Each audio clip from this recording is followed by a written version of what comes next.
እማማ ዝናሽ እኚህ ማን ናቸው? ኃይለ ሥላሴ አባቴ በሳቸው ተወልደን ያደግንባቸው አባታችን ኃይለ ሥላሴ ንጉሠ ነገሥት ኃይለ ሥላሴ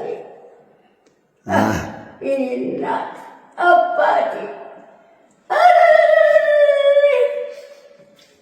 የኔ እናት ተወልደን ያደግንባቸው አባቴ ንጉሠ ነገሥት ኃይለ ሥላሴ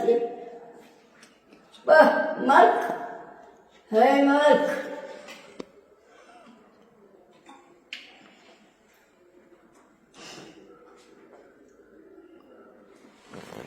ይወዷቸዋል ማለት ነው እርሶ?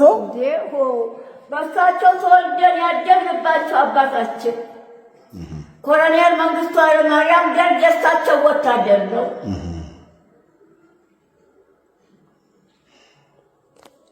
ደስ ሲሉ አይመልክ በልደታቸው ቀን ሕፃናት የሚዘምሩላቸው፣ አንዳንዶች የሚሰግዱላቸው፣ ቁመታቸው አጭር ነው፣ ግርማ ሞገሳቸው ግን ግርማዊነቱ አስብሏቸዋል። አንበሳ መለያቸው የሆነው ንጉሥ ከላይ የተሾምኩት ሲሉ ራሳቸውን ስዩመ እግዚአብሔር ብሎ ይጠራሉ። የሚሰገድላቸው ንጉሥ እነሆ ቃስ ከተወለዱ 133 ዓመታት አልፈዋል። ዛሬም ይህንን ቀን እንደ አንዳች ልዩ ቀን የሚዘክሩ የአገሬ ሰዎች አሉ። ዛሬም ሞተው እንኳን በስማቸው ኃይለ ሥላሴ ሙት ተብሎ ይማልላቸዋል።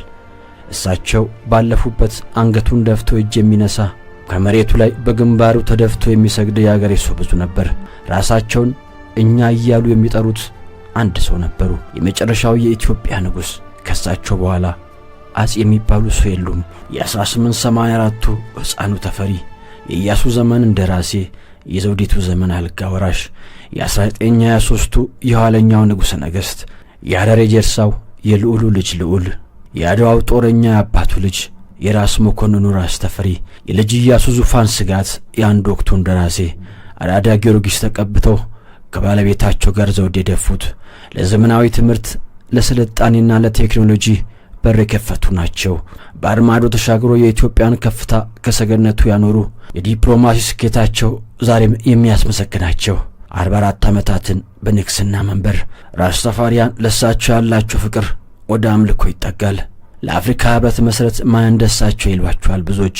በጣሊያን ወረራ ወቅት በብዙ የተፈተኑ፣ ለሀገር ነጻነት ሊግ ኦፍ ኔሽንስ ዘልቀው አቤቱታ ያሰሙ፣ እያሌ ሙዚየሞችና ሐውልቶችን አስገንብተው ለራሳቸው ሐውልት የሌላቸው ባይተዋሩ ንጉሥ ይሏቸዋል የሚወዷቸው። አባባ ጃንሆይ የአክብሮት መጠሪያቸው ነው። የተጻፈ ሕገ መንግሥት አርቅቀው ፓርላማ መስርተዋል። ሰውየው ዘመናዊ መንግሥት ለመመስረት ጥረዋል። የውጭ አገራት ጉብኝታቸው የደመቀ፣ ክብራቸው የጎላ፣ ሕይወቴና የኢትዮጵያ እርምጃ የሚል ግለ ታሪካቸውን ከትቦ አልፏል። ስደተኛው ንጉሥ፣ የእንግሊዙ ባይተዋር ለበርካቶች የውጭ ትምህርት ዕድል ሰጥተው ሀገራቸውን በተማሩበት ሙያ እንዲያገለግሉ አድርገዋል። ከ53ቱ መፈንቅለ መንግሥት በተአምር ተርፈዋል። ሥርዓታቸው የብልሃት፣ መንግሥታቸው የብልጠት፣ ውሳኔያቸው የትዕግሥት፣ እርምጃቸው ያስተውሉት፣ ፍጻሜያቸው ግን የቁጭት። እኗኗራቸው በቅንጡ መኪኖች ነበር፣ ሥልጣናቸው በሰረገላ፣ መጨረሻቸው ግን በቮልስዋገን።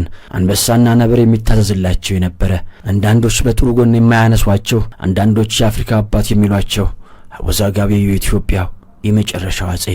ሰውየው 44 ዓመታትን ኢትዮጵያን በንግስና የመሩ ሰለሞናዊው ንጉሠ ነገሥት ዘኢትዮጵያ እነሆ ሐምሌ 16 1884 ምድር እኚህም ባለ ታሪክ ተረከበች።